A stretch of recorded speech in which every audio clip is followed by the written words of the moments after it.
Welcome back, preschool. As you notice, I have left the mountains behind. It was really beautiful up there, but also very, very windy. So you see, my assistant and I have found a little more quiet place to share some of our stories for today. We talked about months. We talked about Monday. We talked about mountains. But if you remember Friday, we talked about something that started with the letter A, and it was an astronaut, and her name was Linda. And she went out into space in the space shuttle, and she fixed things like telescopes and satellites and things like that. But did you know that there were astronauts that went to the moon?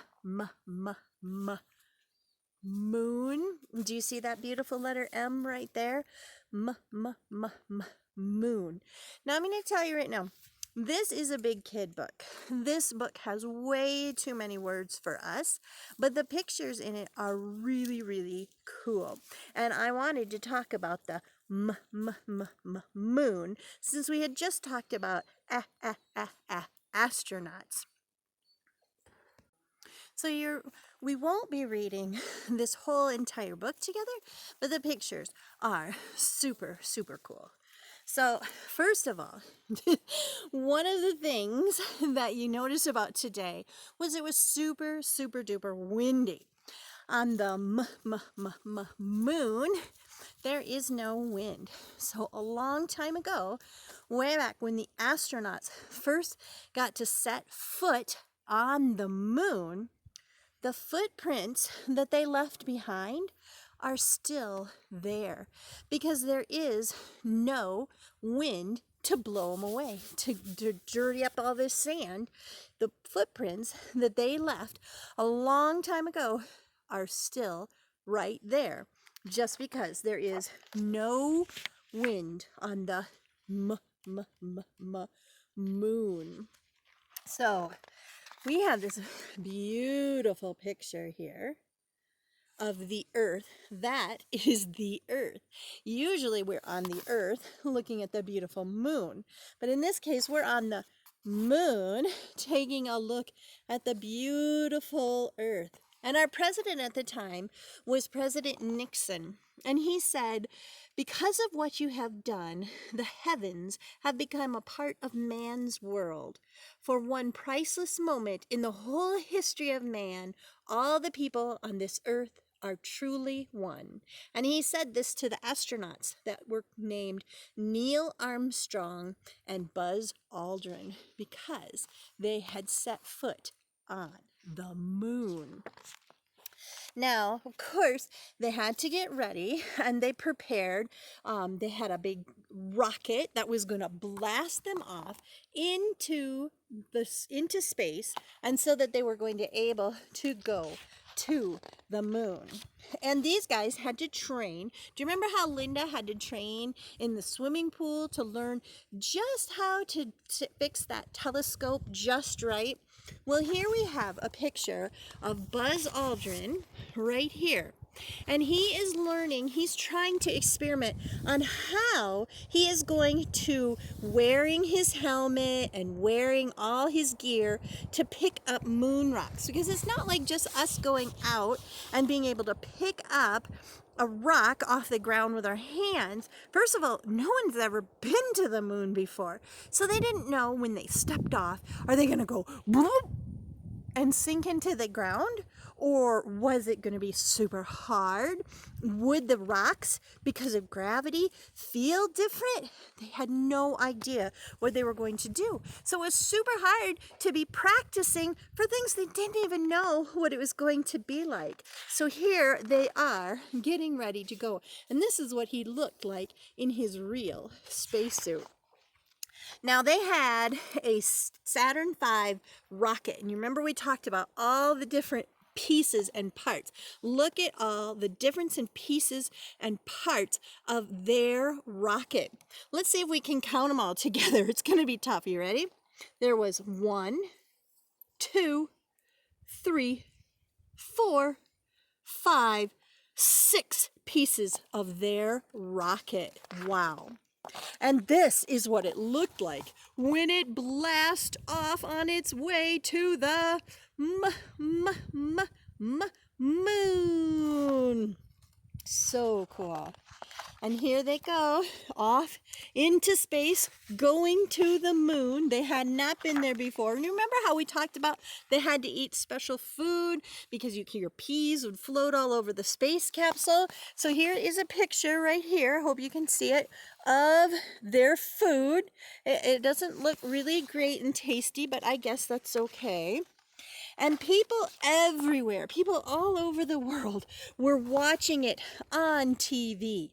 This was something that they could do together. And it was like the first time that people could actually have a chance to be able to see what was going on in space. And my assistant is trying to knock over our camera, so give me 1 second. Okay, thank you, friends. Now back to heading to the moon.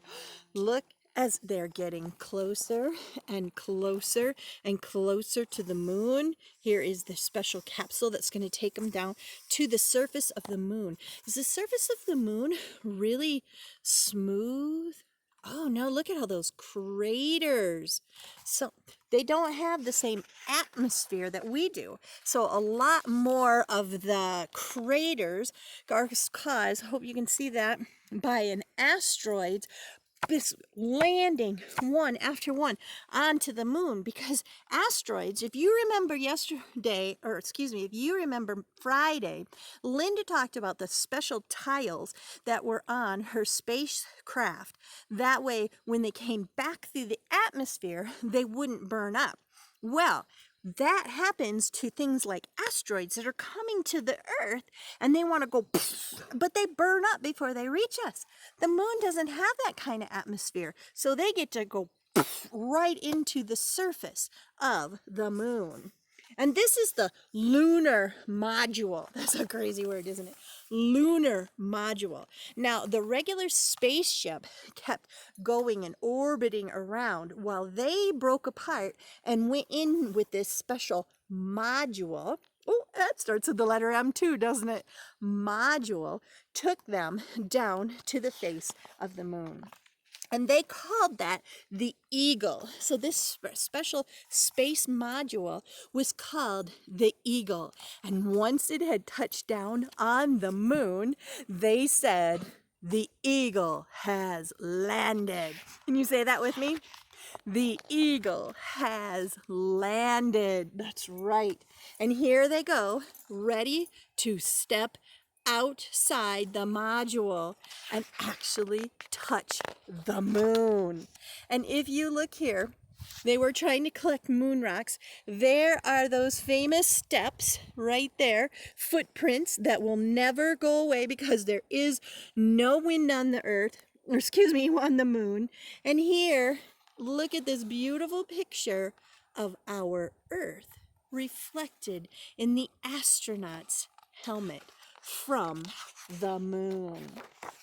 And the other thing that happens, because there's not so much gravity on the moon, is that the flag, you know how our flag, if it's not a windy day like today, our flag just droops down.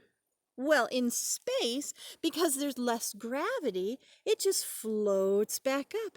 So the flag that is still on the moon today, that Buzz Aldrin put there so many years ago, it still sticks out like a regular flag because the gravity doesn't pull it down to the ground. And here's the picture of when they planted it on the moon. And it's still there today. And all of the exciting things that they researched, and they collected rocks, and they did amazing walks on the moon. How exciting. And when you get a little bit older, you will be able to study this a lot more. But finally, they couldn't stay on there forever. So they went ahead and their lunar, because lunar means moon, their lunar module took up off the moon there's our Earth again. Look at how beautiful it is from the surface of the moon, and had to connect up back for their return to Earth. Now, they didn't have a space shuttle like we do today that was able to go back into the atmosphere and land on a landing strip. Nope, these guys had to use their command module, and it came blasting back into the Earth. And the only way it could land is if it splashed down into the ocean, and then they would go on a boat and collect them. Now, the families were so excited to have their astronauts back, but scientists didn't know at the time what was going to happen to them. Did the moon have like yucky viruses on it, So they didn't want to get their families sick. So they had to stay just kind of like we are staying at home a lot or away from people a lot, because I'm not really at home right now, but I'm out away from people. The only people I see, well, they're not people, they're my dogs. But I don't see and I don't contact other people to keep us safe from this crazy virus that is going around our country right now or the world right now. They didn't know if they were going to bring that kind of stuff back from space. So they chose to keep themselves isolated for a while the scientists and the doctors made sure that they were okay to see their families again. And then the whole moon was opened up for discovery, and people were so excited that they had a super big parade to celebrate those astronauts returning from the moon. Isn't that neat? So what I would like you to do today is make your own moon. So what you're going to need is a circle. Whether you can find like an oatmeal container or turn over a big bowl that your mom might cook with, and go ahead and take a pencil or a crayon on a big piece of paper and put that circle down and trace along the outside so you have a beautiful circle. Okay, I want you to have a beautiful big circle. Then find yourself and ask if it's okay, and you'll probably need a little help to tear it off too. But see if you have some tin foil or aluminum foil in your kitchen, and see if you're able to make a big enough chunk that it's going to let your circle sit in the middle of that piece, okay? And once you have it there, now do you remember when we were looking at the moon from our story? You see, the moon, oh, there goes that doggy again. Hold on, sorry guys. Okay, sorry. You remember, see how when we talked about the footprint? But look at the surface of the moon. Is it nice and smooth? Now look at your piece of tin foil. Your tin foil or your aluminum foil is going to be really, really smooth. It's going to be right color, but it's going to be really smooth. So I want you to carefully take your tin foil and crinkle it up, and crinkle it up. Not into a really super tight ball, but a nice ball. And then you have to smooth it back out, smooth it back out till it's flat again. But it's not ever going to be smooth again, is it? Because we crinkled it up. But now it looks a lot more like the surface of the moon, doesn't it? Now take it and then carefully fold it around the edges of your circle, and you will have your very own moon. How neat is that going to be? Your very own moon for you to remember, the first on the moon. All right, I've got one more moon story for you. I'll be right back.